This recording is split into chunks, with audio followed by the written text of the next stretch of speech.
Hello folks, this is Ted Keller. I just wanted to bring you a quick video to show you the severe weather situation this afternoon. And you know, there's an old feeling and an old tale, I guess you could say. It's really hot and humid today, right? Really warm and humid at least. And boy, that means a storm. That's not always true, but I will say this is the highest dew points or humidities that we've had in the afternoon so far this spring. So that is going to contribute a little bit to how unstable the atmosphere becomes today. The sun's been in and out. I'll show you that here in a minute. But the first thing we want to show you is what's on the screen right here, which is the severe thunderstorm watch, which has been hoisted for all of southwest Missouri on up into the St. Louis area. Well, until the line clears, basically. So for folks in Springfield, we've got about 3 or 4 more hours of valid watch before that line will pass on by. If you're more east into Missouri, you've got several more hours after that.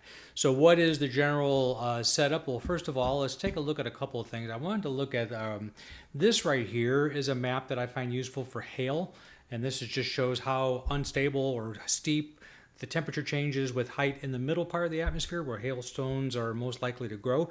This is pretty good. So we do have at least some support for 2-inch diameter hail and maybe some of the more robust supercells that we're going to get this afternoon. I can also look here and just change some of the variables we look at here. And I'm using a new display system, so bear with me here. But let's just look at the thermodynamics. This is something I've shown before. This is just something called CAPE. This is how unstable the atmosphere is becoming. 15 to 2,000, that's respectable. 2,000 would be higher and more unstable. There was a 2,500 down there in southern Oklahoma. So there is some time for this to get a little bit higher across southwest Missouri.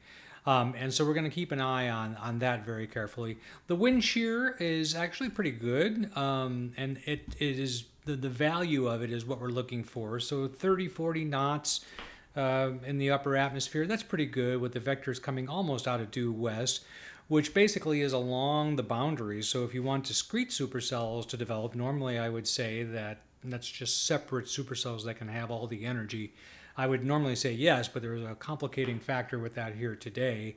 So that's probably not going to be something we're going to look at widely. 1 or 2 may form, and those will have to be watched very carefully.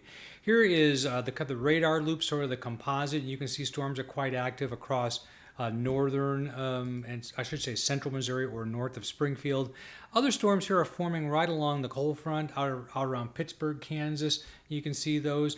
What I'm going to be looking at is anything that develops from Tulsa to Springfield. Anything in that area, that, especially that can develop out ahead of what we would determine to be the wind shift line or the cold front, would develop in an environment that could make the storm isolated enough and not be slammed shut by the cold front in order to develop a real severe nature. Because I'm going to show you what I mean by that. Let's take a look at this loop here. This is really quite interesting.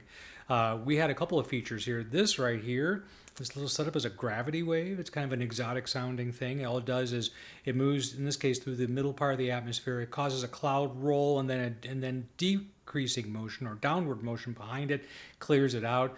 This little fine line right here, it's very obvious. Looks like a pencil with a few curves in it. That's the actual wind shift or cold front. So there's this little sector right here, again, out ahead in Oklahoma and southwest Missouri and even northwest Arkansas where maybe an isolated supercell could develop. But I want you to notice one thing. Even though the wind profile across the boundary is favorable for supercells, the boundary is moving too quickly. So you can watch these little cells fire here, and the boundary is moving along. So in other words, their forward speed is going to be the same as the boundary. So it may not be the most conducive to getting supercells out into the unstable area before they're literally re-cut off at the knees every single minute that they exist. So anyway, we're going to watch it very carefully. Severe thunderstorm watch in effect for all the area. Main threat is large hail in the more isolated cells. Even if they're in a line, the stronger ones may produce 2-inch hail in some areas. A tornado can't be ruled out. We'll keep an eye out for it. It would be kind of an extraordinary circumstance for that to happen, but I'll keep an eye on it. And there might be some 70-mile-per-hour winds, especially as the line forms and moves more to the east of Springfield. If anything else develops significantly, I will, of course, update you either with videos or on Facebook itself. Thanks.